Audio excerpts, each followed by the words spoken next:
اور اللہ نے یہ داؤد علیہ السلام کو کہا کیونکہ داؤد علیہ السلام کی زندگی ٹینشن فری. داؤد علیہ السلام نے میدان جنگ میں جالوت کو قتل کیا نا, بڑی بہادری دکھائی, تو ٹینشن میں زندگی گزاری. ظاہر ہے انہوں نے ٹریننگ کی, جہاد کی, میدان جنگ میں جان ہتھیلی پر رکھ کر لڑے. تو اللہ کو آپ پر اتنا پیار آیا کہ اللہ نے آپ کو نبوت بھی دے دی اور بادشاہ بھی بنا دی اللہ نے آپ. اس کے بعد داؤد علیہ السلام کی ٹینشنیں کیا ہو گئی؟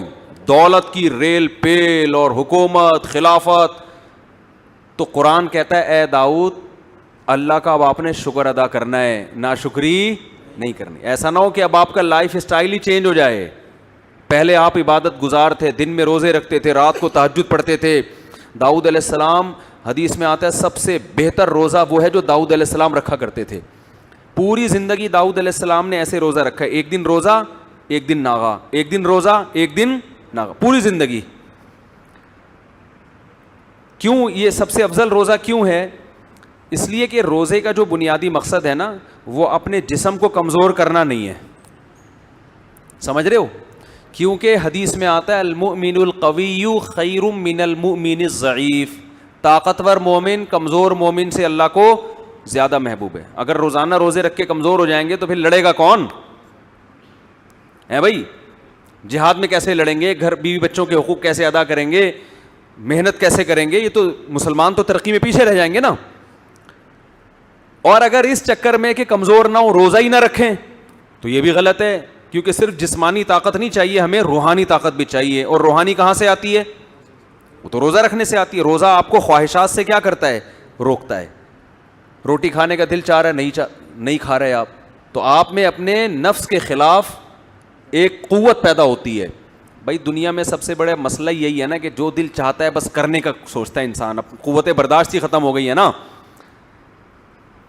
تو روزہ کا مقصد کیا ہوتا ہے؟ خواہشات پہ کنٹرول کرنا. علماء کہتے ہیں کہ اگر ڈیلی آپ روزہ رکھیں گے نا تو خواہشات پہ کنٹرول کرتے کرتے اسی کی عادت ہو جائے گی روزے کی.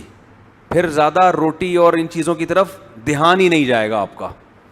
سمجھتے ہو؟ تو اس سے کیا ہوگا کہ جسم تو کمزور ہونا شروع ہوگا کیونکہ ڈیلی روزہ ہو رہا ہے, روحانی قوت اس طرح سے بڑھے گی نہیں کیونکہ آپ یوز ٹو ہو گئے نا, عادی ہو گئے آپ.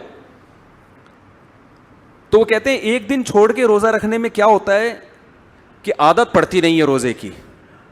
جسم بھی کمزور نہیں ہوتا کیونکہ آج نہیں کھایا تو کل کھاؤ گے آپ, باڈی صحیح سیٹ رہتی ہے.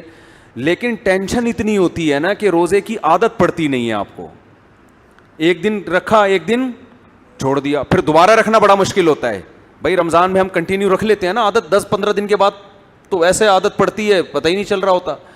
لیکن ایک دن رکھنا, پھر ایک دن چھوڑنا, پھر اگلے دن رکھنا, پھر اگلے دن, روٹین میں نہیں آتی یہ چیز. جو چیز روٹین میں نہیں ہوتی اس کا کرنا بہت مشکل ہوتا ہے. تو اس لیے حدیث میں آتا ہے سب سے افضل روزہ کون سا تھا؟ داؤد علیہ السلام. ایک دن روزہ ایک, اور آپ کر کے دیکھیں آدمی ہل جاتا ہے, وہ نہیں ہوتا, اس سے عادت ہی نہیں پڑتی نا اس کی.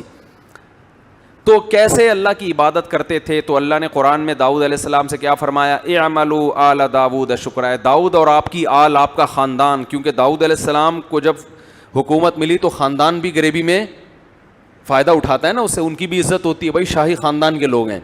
تو اللہ کہہ رہا ہے کہ اے داؤد آپ نے اللہ کا شکر ادا کرنا ہے, ان نعمتوں میں پڑھ کے اللہ سے غافل نہیں ہونا. آگے اللہ نے کیا فرمایا؟ قلیل من عبادی الشکور. میرے بندوں میں بہت تھوڑے شکر گزار ہوتے ہیں. خالی پیٹ رہ کے مسائل میں گھرے ہوئے تو بہت ہیں جو مجھے یاد کرتے ہیں, خوش و خرم زندگی گزار کے بھی مجھے یاد کریں. ایسے بندے مارکیٹ میں کیا ہیں؟ شارٹ ہیں.